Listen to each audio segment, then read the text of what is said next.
आज हम व्याकरण का टॉपिक वर्ण विचार के बारे में अध्ययन करेंगे। सबसे पहले हम देखते हैं कि वर्ण क्या है। भाषा की वह सबसे छोटी इकाई जिसके और अधिक टुकड़े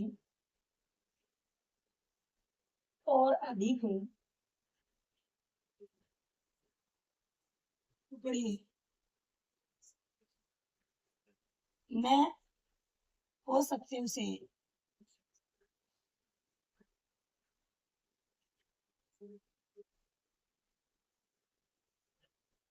वर्ण कहते हैं।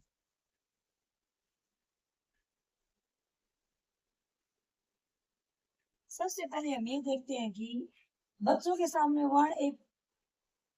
वर्ण आ जाता है, और जब हम वर्ण को लिखित रूप देते हैं तो वर्ण कहा जाता है, और जब हम मौखिक रूप देते हैं तो उसको अक्षर कहा जाता है। इस बारे में बच्चे लगभग कंफ्यूज हो जाते हैं। वर्ण की जगह अगर अक्षर लिख दिया जाता है तो बच्चे उस बात को समझ नहीं पाते। वर्णों का लिखित रूप होता है वर्ण, और अगर उच्चारण करें तो हम उसे अक्षर बोला जाता है।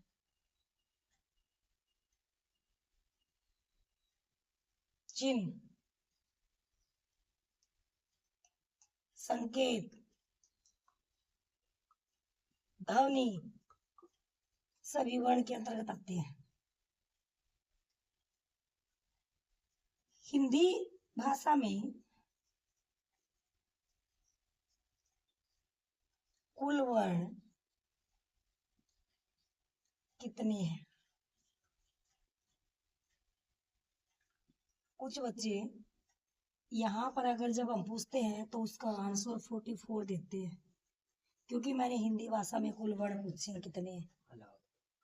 पहले कुल वर्ण 52 थे, 52 थे, लेकिन अब हिंदी भाषा में एक वर्ण और ऐड हो गए हैं जिसको विशिष्ट व्यंजन के नाम से जाना जाता है।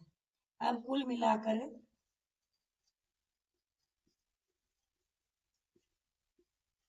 53 वर्ण हो गए हैं। 53 वर्ण, 53 वर्ण हो गए हैं। 44 वर्ण वर्णमाला में होते हैं, लेकिन जब बच्चों से आंसर पूछा जाता है कि हिंदी भाषा में कुल वर्ण कितने होते हैं तो ऑलमोस्ट बच्चे वहां पर 44 कर देते हैं।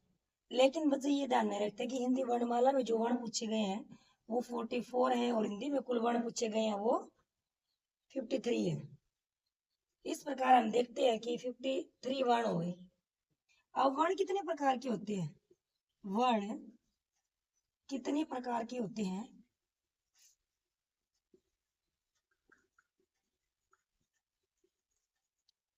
वर्ण 2 प्रकार के होते हैं।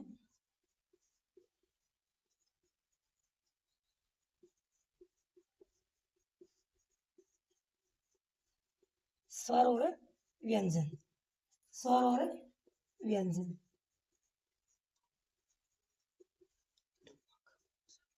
स्वर और व्यंजन। हिंदी भाषा में स्वर कितने होते हैं? 11 होते हैं, और व्यंजन 33 होते हैं।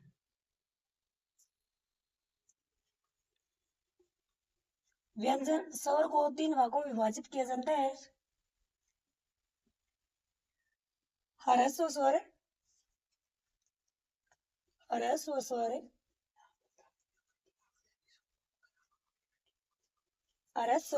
दीर्घ स्वर और प्लुत स्वर। दीर्घ स्वर और प्लुत स्वर। आज की वीडियो में बस हम यहीं तक करेंगे। अब हम नेक्स्ट वीडियो में आगे का आपको बताएंगे अगले एपिसोड में। धन्यवाद।